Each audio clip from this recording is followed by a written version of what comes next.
ब्रह्मा जी बोले, नारद जी, कुछ समय के बाद एक बार मैना ने हिमाचल के पास प्रणाम किया।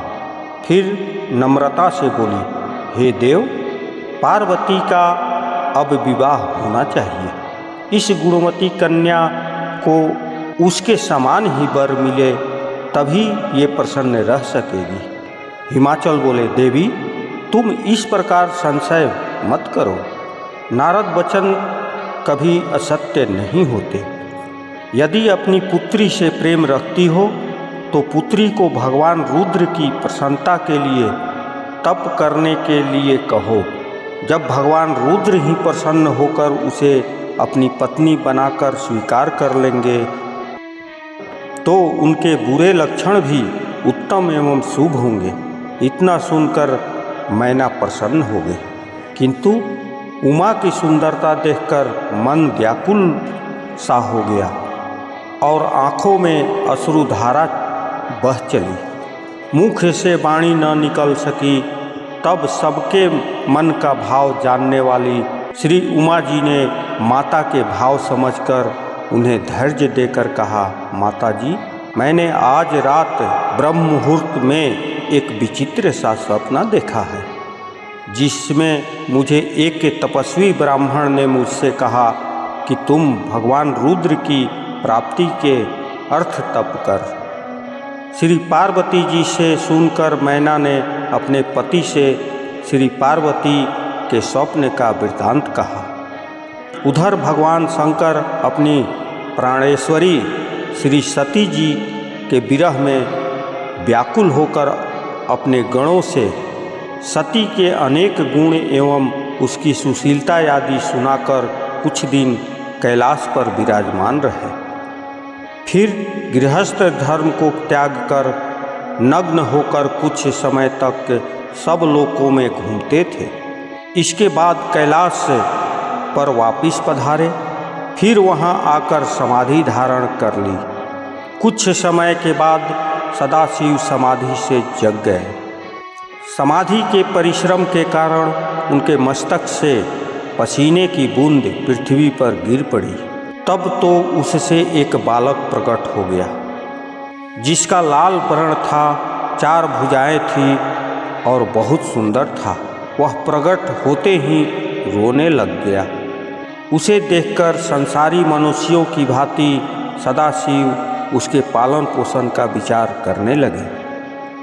उस समय डरी हुई एक सुंदर स्त्री वहां आई और बालक को अपनी गोद में लेकर उसे दूध पिलाकर उसका मुख चुंबन तथा उसे लाड़ प्यार करने लगी। वह स्त्री और कोई नहीं थी, स्वयं पृथ्वी आई थी। अंतर्यामी श्री महादेव जी ने समझ लिया। तब उससे बोले, पृथ्वी, इसका पालन पोषण करो, यह बालक तुम्हारे नाम से प्रसिद्ध होगा। सदाशिव के इन वचनों को सुनकर धरती माता उस बालक को गोद में उठाकर अपने स्थान पर चली गई। वहाँ वह सुखपूर्वक उसका लालन पालन करने लगी। पृथ्वी के नाम से उसका भौम प्रसिद्ध हुआ। तब वही भौम अपनी युवावस्था में काशीपुरी आया। बहुत समय तक भगवान शंकर का पूजा करता रहा। उसके बाद उसने शुक्र लोक से भी ऊपर का लोक प्राप्त किया।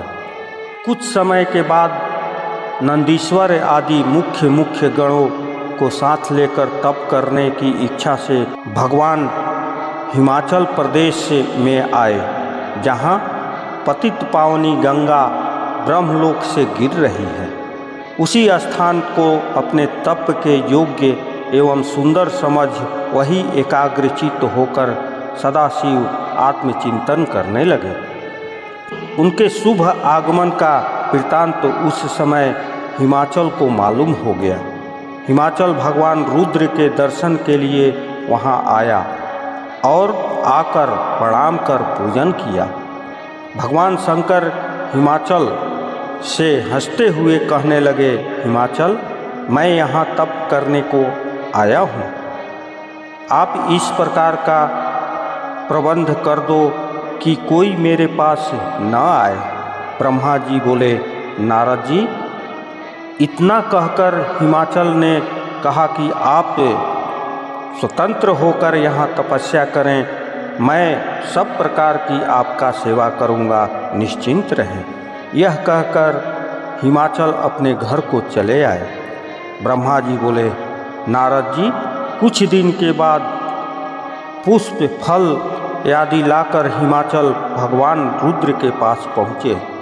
वहाँ जगत के स्वामी भगवान शंकर को प्रणाम करके श्री पार्वती को भगवान के सम्मुख ले जाकर हिमाचल कहने लगे, हे भगवान, ये मेरी कन्या पार्वती है। यह आपकी सेवा करना चाहती है और आपका पूजन भी नित्य किया करती है।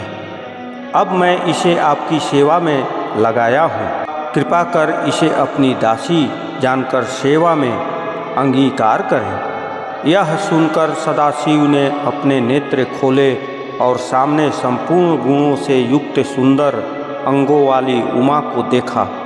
तब हिमाचल से बोले कि हिमाचल, यह कन्या चंद्रमा के समान सुंदर और रूपवती है, इसी कारण मैं इसका यहाँ आना पसंद नहीं करता, क्योंकि इस प्रकार की मायामयी स्त्रियों के आने से तपस्वियों की तपस्या में विघ्न पड़ जाते हैं। तब हिमाचल ने इस प्रकार के सदाशिव के वचन सुने, तब उनका मन अत्यंत व्याकुल एवं चिंतातुर हो गया। भगवान शंकर के वचन सुनकर पार्वती बोली, योगीराज, आपने जो कुछ पिताजी से कहा है उसका उत्तर मैं देती हूँ। अंतर्यामी, आपने एक महान तप करने का निश्चय किया है, ऐसा तप क्या शक्ति युक्त नहीं? यही शक्ति सब कर्मों की प्रकृति मानी गई है। इसी के चराचर जगत की रचना, पालन, संहार हुआ करता है। आप थोड़ा सा विचार करें, वह प्रकृति क्या है और आप कौन हैं? यदि प्रकृति न हो तो शरीर तथा स्वरूप किस प्रकार का हो? इस प्रकार प्राणधारी सदा शक्ति का पूजन, ध्यान, वंदना आदि करो तो जगत का क्रम सदा चलता रहे। यह सुनकर सदाशिव बोले, पार्वती, मैं तप द्वारा प्रकृति का नाश कर चुका हूँ, अब तत्व रूप में स्थित हूँ। साधु पुरुषों को प्रकृति का संग्रह करना उचित नहीं। तब इस प्रकार के वचन सुनकर लौकिक व्यवहार के अनुसार हंसकर श्री पार्वती जी कहने लगी, योगीराज, आप किस प्रकार की बात कर रहे हैं? थोड़ा विचार करके कहें। यदि आपने प्रकृति का नाश कर डाला है तो आप किस प्रकार विद्यमान रहेंगे? संसार तो प्रकृति से बंधा हुआ है। क्या आप प्रकृति का तत्व नहीं जान रहे? मैं ही प्रकृति हूँ, आप पुरुष हो। आप मेरी कृपा द्वारा सगुण होकर चेष्टावान हो, नहीं तो किसी भी कार्य करने से आप समर्थ न हो सकेंगे। तब इस प्रकार सांख्य शास्त्र के अनुसार श्री पार्वती जी की वचन सुनकर शिव बोले, हिमाचल कन्या, यदि मैं माया रहित परमेश्वर हूँ तो आप श्रद्धापूर्वक मेरी सेवा करने में तत्पर हो जाओ। इतना कहकर सदाशिव हिमाचल से बोले, अब हमें तप करने की इच्छा है और तुम्हारी कन्या के लिए आज्ञा है कि वह नित्य आकर मेरे दर्शन किया करे। यह सुनकर हिमाचल प्रसन्न हुए और श्री पार्वती जी को साथ लेकर घर चले गए। उसी दिन से श्री पार्वती जी नित्य ही भगवान के दर्शन करने आने लगी। वहाँ आकर उनका षोडशोपचार 16 प्रकार के पूजन करती, उनके चरणों के धोवन का नित्य ही चरणामृत लेती। इस प्रकार पूजन करके घर लौट आती। इसी प्रकार पूजन आदि में श्री पार्वती को बहुत समय बीतने लगा। कभी कभी तो श्री पार्वती अपनी सखियों के साथ मिलकर काम उत्पादक गायन भी करने लग जाती। एक दिन सदाशिव ने इस प्रकार की पार्वती की अपनी सेवा से तत्पर देखकर विचार किया, वह काली उमा महेश्वरी तभी तप करेंगी जब उनके द्वारा अभिमान का बीज अंकुर नाश हो जाएगा और उनका ग्रहण भी मैं तभी करूँगा। ब्रह्मा जी बोले, नारद जी, ऐसा विचार कर भगवान शिव अपने ध्यान में तत्पर हो गए, किंतु उनके मन में श्री पार्वती जी के लिए एक प्रकार का चिंता ने आकर निवास कर लिया।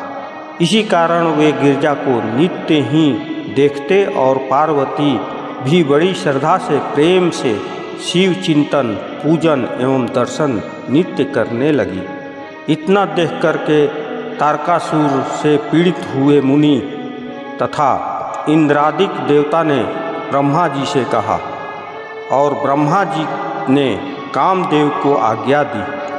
आज्ञा पाकर कामदेव वहाँ पहुँचा और अनेकों प्रकार का माया वहाँ फैलाने लगा, किंतु भगवान रुद्र उससे कभी चलायमान न हुए।